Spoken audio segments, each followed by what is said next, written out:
ওম নম শিবায়।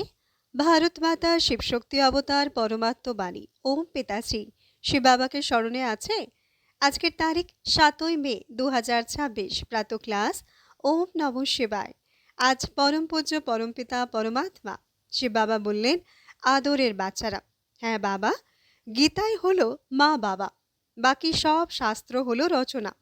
আর শাস্ত্র, বেদ ইত্যাদিকে মাতা বলা যাবে না। মাতার সাথে আবার পিতাও আছেন। পিতাই এটি গেয়েছেন। এখন বাবা এসে পুনরায় তোমাদের শোনাচ্ছেন। ওম নম শিবায়। রুহানি বাচ্চাদের রুহানি বাবা বোঝাচ্ছেন, এখানে তোমরা বসে কি করছো? এমন নয় যে শুধু শান্তিতে বসে আছো, অর্থসহ জ্ঞানময় অবস্থায় বসে আছো। তোমাদের বাচ্চাদের জ্ঞান আছে যে বাবাকে আমরা কেন স্মরণ করি। বাবা আমাদের অনেক বড় আয়ু দেন। বাবাকে স্মরণ করলেই রোগ ব্যাধি ইত্যাদি আর পাপ সব কেটে যাবে। আমরা খাঁটি সোনা শতপ্রধান হয়ে যাব। তোমাদের কত সুন্দর শৃঙ্গার হচ্ছে। তোমাদের আয়ু বড় হয়ে যাবে। আত্মা কাঞ্চন বর্ণের হয়ে যাবে। এখন আত্মায় খাদ মিশে আছে স্মরণের যাত্রার দ্বারা। সেই সব রজ তমর খাদ যা মিশে আছে তা বেরিয়ে যাবে। তোমাদের এত লাভ হয়। তারপর আয়ুও বড় হয়ে যাবে। তোমরা স্বর্গের নিবাসী হয়ে যাবে আর খুব ধনবান হবে। তোমরা পদ্মা পদম ভাগ্যবান হয়ে যাবে। তাই বাবা বলেন, মন মনা ভাবো, শুধু আমাকে স্মরণ করো। কোনো দেহধারীর জন্য বলেন না। বাবার তো শরীর নেই। তোমাদের আত্মাও নিরাকার ছিল। তারপর পুনর্জন্মে আস্তে আস্তে পারস বুদ্ধি থেকে পাথর বুদ্ধি হয়ে গেছে। এখন আবার কাঞ্চন হতে হবে। এখন তোমরা পবিত্র হচ্ছ। জলের স্নান তো জন্ম জন্মান্তর করেছ। ভেবেছ যে আমরা এতে পাবন হব, কিন্তু পাবন হওয়ার বদলে আরও পতিত হয়ে লোকসানে পড়েছ। কারণ এটি হলো মিথ্যা সংসার। সবার মধ্যেই মিথ্যা বলার সংস্কার আছে। বাবা বলেন, আমি তোমাদের পাবন বানিয়ে দিয়ে যাই। তবে তোমাদের পতিত কে বানায়? এই নকল সাধু সন্ত গুরু গোসাইরা। এখন অনুভব করছো না যে আমরা কত গঙ্গা স্নান করে এসেছি, কিন্তু পাবন তো হইনি। পাবন হয়ে তো পাবন দুনিয়ায় যেতে হবে। শান্তিধাম আর সুখধাম হলো পাবন ধাম। এটি হলো রাবণের দুনিয়া। একে দুঃখধাম বলা হয়। এগুলো তো সহজ বোঝার কথা, তাই না? এতে কোনো কঠিন ব্যাপার নেই। যে কেউ আসুক, শুধু এটি বলো, নিজেকে আত্মা মনে করে বেহাদের বাবাকে স্মরণ করো। আত্মাদের পিতা পরমপিতা পরমাত্মা শিব। শরীরের তো প্রত্যেকের আলাদা আলাদা বাবা আছে। আত্মাদের তো একজনই বাবা।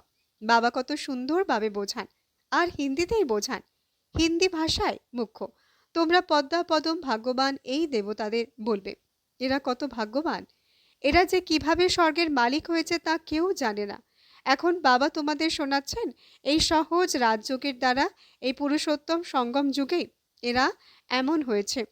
এখন হলো পুরনো দুনিয়া আর নতুন দুনিয়ার সঙ্গম। এরপর তোমরা নতুন দুনিয়ার মালিক হতে যাবে। এখন বাবা শুধু বলেন, দুটি অক্ষর অর্থ সহ স্মরণ করো, তাহলেও ঠিক আছে। গীতায় মনমনা ভব অক্ষর পড়ে, কিন্তু অর্থ একেবারেই বোঝে না। বাবা বলেন, আমাকে স্মরণ করো, কারণ আমিই পতিত পাবন, আর কেউ এমন বলতে পারে না। বাবাই বলেন, আমাকে স্মরণ করলে তোমরা পাবন হয়ে পাবন দুনিয়ায় চলে যাবে। প্রথমে তোমরা শতপ্রধান ছিলে, তারপর পুনর্জন্ম নিতে নিতে তমপ্রধান হয়েছ। এখন তোমাদের ৮৪ জন্ম পূর্ণ হয়েছে। প্রতি ৮৪ জন্ম পরে তোমরা আবার নতুন দুনিয়ায় দেবতা হও। এটাও জানো যে আমরা কিভাবে ৮৪ জন্ম নিই। একে ৮৪ চক্র বলা হয়। রচয়িতা বাবা আর রচনা উভয়কেই তোমরা জেনে গেছো। তাই এখন তোমরা আস্তিক হয়ে গেছো। আগে জন্ম জন্মান্তর তোমরা নাস্তিক ছিলে। এই কথা যা বাবা শোনাচ্ছেন তা আর কেউ জানেই না। যেখানেই যাও কেউ তোমাদের এই কথা শোনাবে না। এখন উভয় বাবাই নিরাকার আর সাকার তোমাদের শৃঙ্গার করছেন। আগে তো বাবা একা ছিলেন, শরীর ছাড়া ছিলেন। ওপর থেকে তো তোমাদের শৃঙ্গার করতে পারতেন না। এখন দুজনে মিলেছেন, তবেই তোমাদের শৃঙ্গার হচ্ছে। একা করতে পারতেন না। প্রেরণা বা শক্তি ইত্যাদিরও কোনো কথা নেই। ওপর থেকে প্রেরণার দ্বারা বল পাওয়া যায় না। নিরাকার যখন সাকার শরীরের আধার নেন, তখনই তোমাদের শৃঙ্গার করেন। এখন বাচ্চাদের সেই চলনই বা কোথায়? নর্দমায় ডোবানোর জন্য কত চেষ্টা করে। বাবা স্বর্গে নিয়ে যাওয়ার পুরুষার্থ করাচ্ছেন। এরা আবার বিষয় বৈতরণী নদীতে যেতে শুরু করে। বোঝেও যে বাবা সত্যিই আমাদের স্বর্গে নিয়ে যাচ্ছেন। ড্রামার প্ল্যান অনুসারে বাবা দায়বদ্ধ। তিনি ডিউটি পেয়েছেন। প্রতি ৫,০০০ বছর পর আসেন তোমাদের বাচ্চাদের জন্য। এই যোগবলের দ্বারা তোমরা কত কাঞ্চন হয়ে যাও। আত্মা আর কায়া উভয়ই কাঞ্চন হয়ে যায়। আবার রাবণ রাজ্যে তোমরা ছিচি হয়ে যাও। আবার এখন সাক্ষাৎকার করছো যে এই পুরুষার্থের দ্বারা আমরা এমন শৃঙ্গার করা হব, সেখানে ক্রিমিনাল আই বা কুদৃষ্টি থাকে না, তবুও সব অঙ্গ ঢাকা থাকে। এখানে তো দেখো কত পতিত থাকে। এই ছিছি কথাগুলো রাবণ রাজ্যে শেখে। এই লক্ষ্মীনারায়ণকে দেখো, পোশাক ইত্যাদি কত সুন্দর। এখানে সবাই হলো দেহ অভিমানী। এদের দেহ অভিমানী বলা হবে না। এদের তো ন্যাচারাল বিউটি, প্রাকৃতিক সৌন্দর্য থাকে। বাবা তোমাদের এমন ন্যাচারাল বিউটিফুল বানান।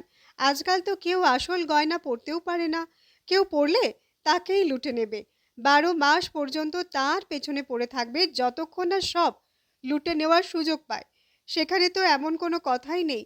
এমন বাবা তোমরা পেয়েছো, একে ছাড়া তো তোমরা হতে পারবে না। অনেকে বলে আমরা তো ডাইরেক্ট সে বাবার থেকে নিই, কিন্তু তিনি দেবেনই বা কিভাবে? বরং চেষ্টা করে দেখো, দেখো পাও কিনা। অনেকে এমন বলে যে আমরা তো শিব বাবার থেকে ভরসা পাবো। ব্রহ্মাকে জিজ্ঞাসা করারই বাকি দরকার। শিব বাবা পুরুষার্থের দ্বারা সবকিছু দিয়ে দেবেন। ভালো ভালো পুরনো বাচ্চারা তাদেরও মায়া এমনভাবে গ্রাস করে নেয়। একজনকে মানে, কিন্তু একজন কি করবেন? বাবা বলেন আমি একা কিভাবে আসব, কথা কিভাবে বলবো? মুখের তো গায়ন আছে না? মুখ থেকে অমৃত নেওয়ার জন্য কত ধাক্কা খায়। আবার শ্রীনাথ দ্বারে গিয়ে দর্শন করে, কিন্তু তাদের দর্শন করে কি হবে? একে বলা হয় ভূত পূজা। তাদের মধ্যে তো আত্মা নেই, বা বাকি ৫ তত্ত্বের পুতুল তৈরি করা আছে। তার মানে মায়াকেই স্মরণ করা হলো। ৫ তত্ত্ব হলো প্রকৃতি। তাদের স্মরণ করে কি হবে? প্রকৃতির আধার তো সবারই আছে, কিন্তু সেখানে হলো শতপ্রধান প্রকৃতি। এখানে এটি হলো তমপ্রধান প্রকৃতি। বাবাকে শতপ্রধান প্রকৃতির আধার কখনো নিতে হয় না। এখানে তো শতপ্রধান প্রকৃতি পাওয়া যাবে না। এই যারা সাধু সন্ত ইত্যাদি আছে, বাবা বলেন এদের সবার উদ্ধার আমাকেই করতে হয়। আমি নিবৃত্তি মার্গে আসিই না। এটি হলো প্রবৃত্তি মার্গ। সবাইকে বলি পবিত্র হও, জোর হয়ে চলো। সেখানে তো নাম রূপ সব বদলে যায়। তাই বাবা বোঝাচ্ছেন, দেখো এই নাটক কিভাবে তৈরি হয়েছে। একজনের ফিচারের চেহারার সাথে অন্যজনের মেলে না। কোটি কোটি মানুষ, সবার ফিচার আলাদা আলাদা। কেউ যতই কিছু করুক না কেন, একজনের ফিচারের সাথে অন্যজনের মিলবে না। একেই বলা হয় কুদরত বা প্রকৃতির লীলা, ওয়ান্ডার। স্বর্গকেও ওয়ান্ডার বলা হয় না? কত শোভনীয়। মায়ার ৭টি ওয়ান্ডার আছে, বাবার হলো একটি ওয়ান্ডার। সেই ৭টি ওয়ান্ডার এক পাল্লায় রাখো আর এটিকে এক পাল্লায় রাখো, তবুও এটি ভারী হয়ে যাবে। একদিকে জ্ঞান, একদিকে ভক্তিকে রাখো, তবে জ্ঞানের দিকটি অনেক ভারী হয়ে যাবে। এখন তোমরা বোঝো, ভক্তি শেখানোর লোক তো অনেক আছে, জ্ঞান দেওয়ার তো একজনই বাবা। তাই বাবা এসে বাচ্চাদের পড়াচ্ছেন, শৃঙ্গার করছেন। বাবা বলেন পবিত্র হও, তখন বলে না, আমরা তো নর্দমায় গিয়ে ছিচি হব। গরুর পুরাণেও বিষয় বৈতরণী নদী দেখায় না? বিছে পতঙ্গ সাপ ইত্যাদি একে অপরকে কামড়াতে থাকে। এটি হলোই বেশ্যালয়। বাবা বলেন তোমরা কত অনাথ হয়ে যাও, আমি তোমাদের গড বানাই, তোমরা আবার ডগ হয়ে যাও। বাবা তোমাদের বাচ্চাদেরই বোঝাচ্ছেন। বাইরে কাউকে এমন সরাসরি বললে লাঠি মারবে। খুব যুক্তির সাথে বোঝাতে হবে। অনেক বাচ্চার কথা বলার কোনো বুদ্ধি থাকে না। ছোট বাচ্চারা একদম ইনোসেন্ট, নিষ্পাপ হয়। তাই এদের মহাত্মা বলা হয়। কোথায় কৃষ্ণ মহাত্মা, আর কোথায় এই সন্ন্যাসী নিবৃত্তি মার্গীরা মহাত্মা বলে পরিচিত। সেটা হলো প্রবৃত্তি মার্গ। তারা কখনো ভ্রষ্টাচার থেকে জন্মায় না। তাদের বলাই হয় শ্রেষ্ঠাচারী। এখন তোমরা শ্রেষ্ঠাচারী হচ্ছ। বাচ্চারা জানে এখানে বাপ দাদা দুজনেই একসাথে আছেন। এরা শৃঙ্গার নিশ্চয়ই ভালোই করবেন। তবে সবারই তো ইচ্ছা হবে না যে যারা এই বাচ্চাদের এমন শৃঙ্গার করিয়েছেন, আমরা কেন তাদের কাছে যাব না? তাই তোমরা এখানে আসো রিফ্রেশ হতে, মন টানে বাবার কাছে আসতে।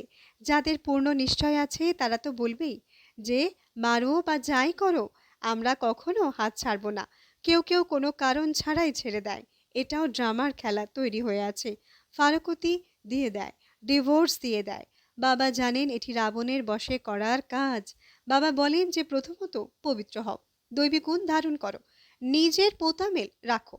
রাবণের দ্বারা তোমাদের লোকসান হয়, আমার দ্বারা লাভ হয়। ব্যবসায়ীরা এই কথাগুলো ভালো করে বুঝবে। এটি হলো জ্ঞান রত্ন। কোনো বিরল ব্যবসায়ী এর ব্যবসা করবে। তোমরা ব্যবসা করতে এসেছো। কেউ কেউ খুব ভালো করে ব্যবসা করে স্বর্গের সওদা 21 জন্মের জন্য করে নেয়। 21 জন্ম তো কি, 50-60 জন্ম পর্যন্ত তোমরা খুব সুখী থাকো, পদ্মপতি হও। দেবতাদের পায়ে পদ্ম দেখায় না, অর্থ তো আর বোঝে না।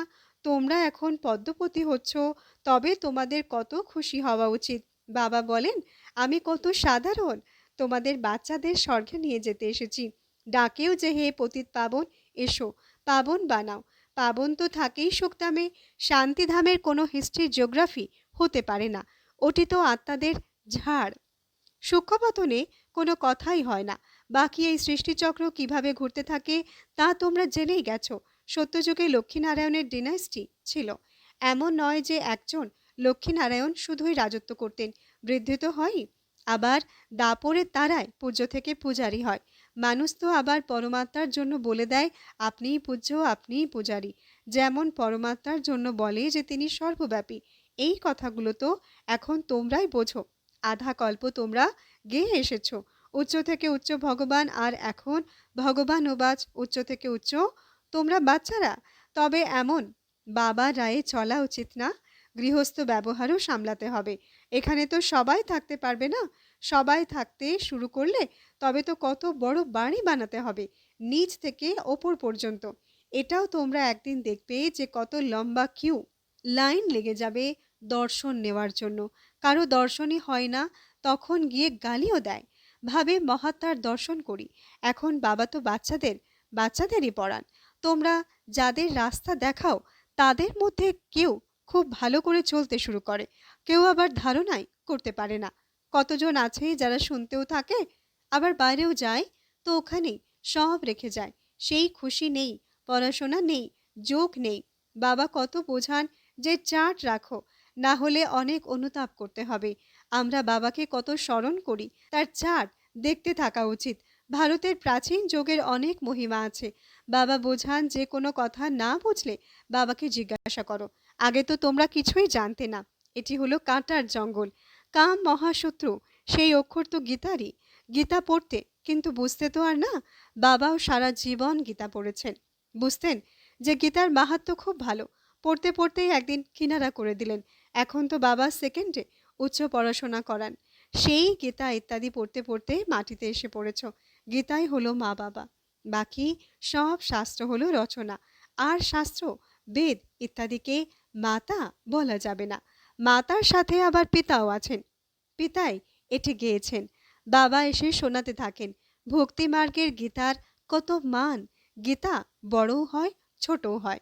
কৃষ্ণ ইত্যাদির সেই চিত্র 1 পয়সা 2 পয়সায় পাওয়া যায়। সেই চিত্রেরই আবার বড় বড় মন্দির বানানো হয়। অমরনাথে দেখায় যে পার্বতীকে অমর কথা শুনিয়েছেন। সেখানে আবার তোতা পাখি দেখায়, প্যারট, তোতা পড়ে। এক হলো বুনো তোতা, আর এক হলো কণ্ঠিওয়ালা। সেই গীতা সোনারা হলো বুনো তোতা। তোমাদের মধ্যে এখন কণ্ঠি পড়তে থাকে। তোমাদের এখন বিজয়মালার দানা হতে হবে। এমন মিষ্টি মিষ্টি বাবাকে সবাই বাবাও বলো, বোঝেও যে তার থেকেই স্বর্গের রাজত্ব পেতে হবে। শোনে বলে তবুও অহ মম মায়া ফারুকতি দেবন্তে। বাবা বললে তো বাবা মানেই পিতা না। ভক্তি মার্গেও গাওয়া হয় পতিদেরও পতি, গুরুদেরও গুরু, তিনি একজনই। আজকাল তো সবচেয়ে বড় গুরু শঙ্করাচার্যকে মনে করে। তোমরা দেখেছ যে বড় থেকে বড় শঙ্করাচার্য শিবের পূজা করতেন। তবে গুরু কিভাবে হলেন? তোমরা জানো যে একমাত্র শিব বাবাই সবার সদ্গতি দাতা। ওম। আচ্ছা, রুহানি বাচ্চাদের রুহানি বাত পিতা বাপ দাদার ইয়াদ প্যার গুড মর্নিং আর নমস্তে। আমরা রুহানি বাচ্চাদের রুহানি মাত পিতা বাপ দাদাকে ইয়াদ প্যার গুড মর্নিং, নমস্তে নমস্তে নমস্তে। ধন্যবাদ বাবা, ধন্যবাদ। আজকের সদ্গুরু বাবার বরদান স্মৃতি স্বরূপ ভব বিস্তার। সবাই নিজেকে কোটি কোটির মধ্যে কোনো একজন, আর সেই কোনো একজনের মধ্যেও কোনো একজন এমন মহান আত্মা মনে করো। যতটা নিজেকে মহান অর্থাৎ শ্রেষ্ঠ আত্মা মনে করবে, ততটাই প্রতিটি কর্ম শতই শ্রেষ্ঠ হবে। কারণ যেমন স্মৃতি তেমন স্থিতি সতই হয়।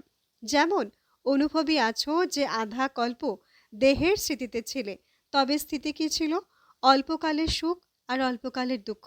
তাই সদা আত্মিক স্বরূপের যখন স্মৃতি থাকবে, তখন সদাকালের সুখ আর শান্তির স্থিতি তৈরি হয়ে যাবে। তবে এমন স্মৃতি কি থাকে? আচ্ছা, ওম নমঃ শিবায়।